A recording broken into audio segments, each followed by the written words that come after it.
Hey everyone, it's Natch here doing another review for games and how getting 100% by completing the trophy list can help your mental fitness. Please keep in mind everything here is just my opinion based on my own life experience. There are some professional studies that would suggest I'm on the right track, but for now, I'm here to just spread the word and help people look at gaming as more than just entertainment. So with that, let's jump right in. Today I'm going over Demon's Souls, the remake, developed by Bluepoint Games, released in 2020.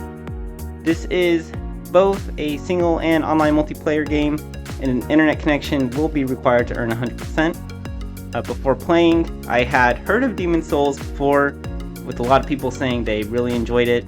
However, personally, having played Bloodborne and knowing that it was a very similar type of game, I was not looking forward to playing it. It's just never really been my kind of game. Having now completed it, I am still not a fan, unfortunately. That said, Demon's Souls still serves a role for mental fitness, and for that, I do applaud Bluepoint for putting a solid effort into its trophy list. Okay, so before we get into the fun stuff, some of you might be asking, is this appropriate for kids to play? In short, maybe, but let's take an organic look at it anyways. The ESRB rating for Demon's Souls is 17 and older for blood and gore and violence. Although that's an integral part of the game, I tend to believe it's suitable for a teen, 13 and older. Without giving away the story, your character is on a mission to save the kingdom. There is an option for choosing what moral side you'll be on, which generally has many benefits that make the game easier if you choose to do good, and many consequences that make the game harder if you choose to do bad. For the most part, you are fighting against demonic creatures and possessed humans, although admittedly, it's hard to determine if some of those enemies are in fact possessed. Regardless, the game is fantasy in nature, which a lot of the combat abilities and environment being unrealistic by design, albeit very well detailed.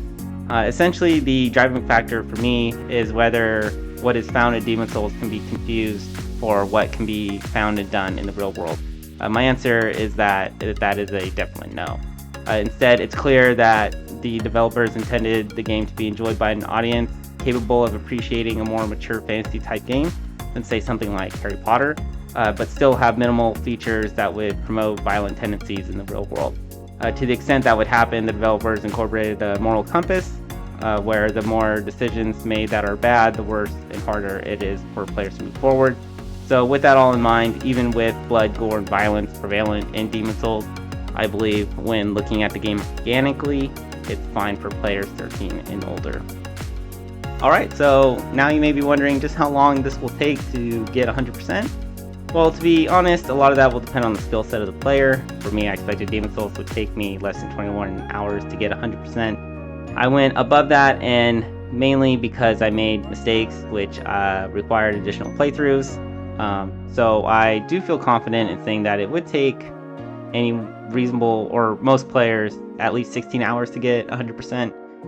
Do keep in mind that although there are no cheats, there are some glitches that and game manipulations that allow players to quote-unquote cheese their way through the game, which would greatly reduce completion time. The game can also be done cooperatively online, which would also help reduce the completion time as well. The other factor to determine how long this will take to get 100% is looking at the trophy list difficulty itself. Even with guides and walkthroughs, which I always suggest using if you can, I'd say Demon's Souls trophy list is above average. And if you'd like to see the guides I use, they will be in the video description. Again, given this game can be played cooperatively, that is definitely a better route to go than just playing alone. Okay, so now the fun stuff. As you know, the whole point of my channel is to help educate and promote gaming for mental fitness. I truly believe you can improve so many mental abilities by earning 100% in the game rather than only playing the game just for fun. For Demon's Souls, I'd say its trophy list games are great because they're similar to a full body workout, but instead for your mind. Here you can expect to build combo functions like mental reflex and endurance, confidence, problem solving, and critical thinking. And these tend to always usually be prevalent in games that have multiplayer features. The trophies that best highlight these are Sage's Trophy, Saint's Trophy, and King of the Rings, which require you to obtain all spells, miracles, and rings, respectively. In order to do this, it will require multiple playthroughs and certain decisions to acquire them all. I would have to admit that without a proper walkthrough guide, it would be very hard.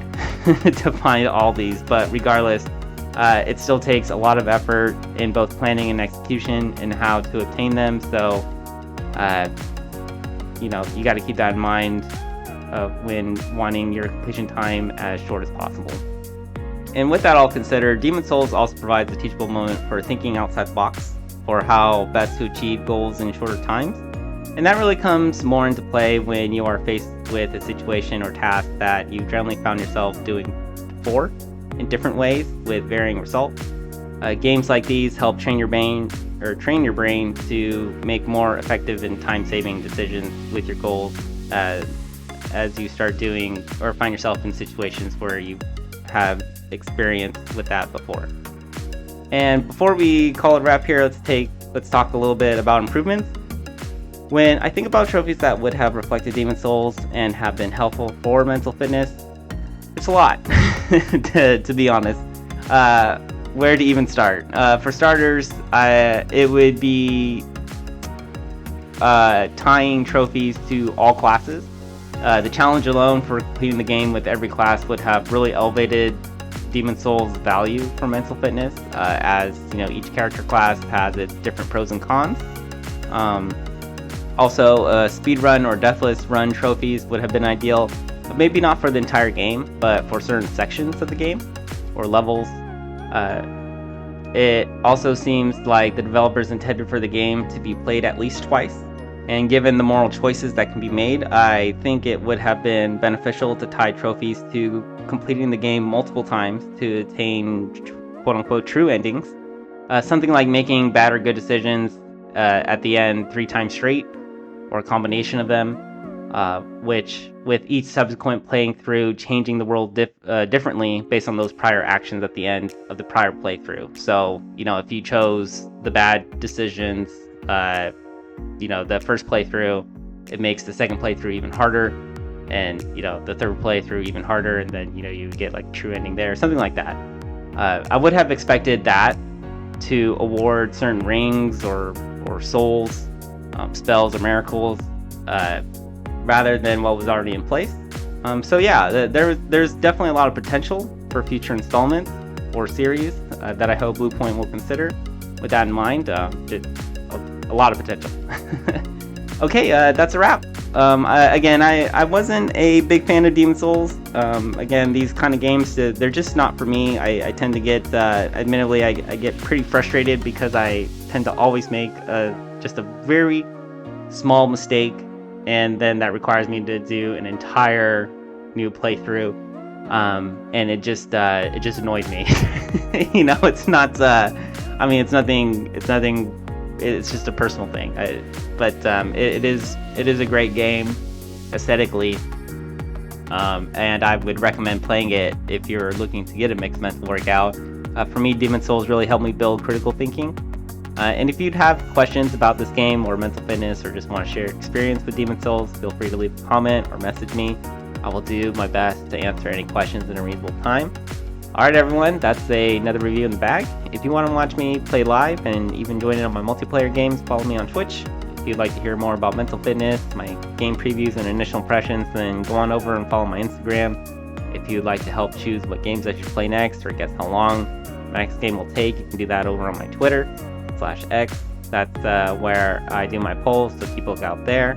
And finally, as always, thanks for watching, and I'll see you all on the next video. Bye!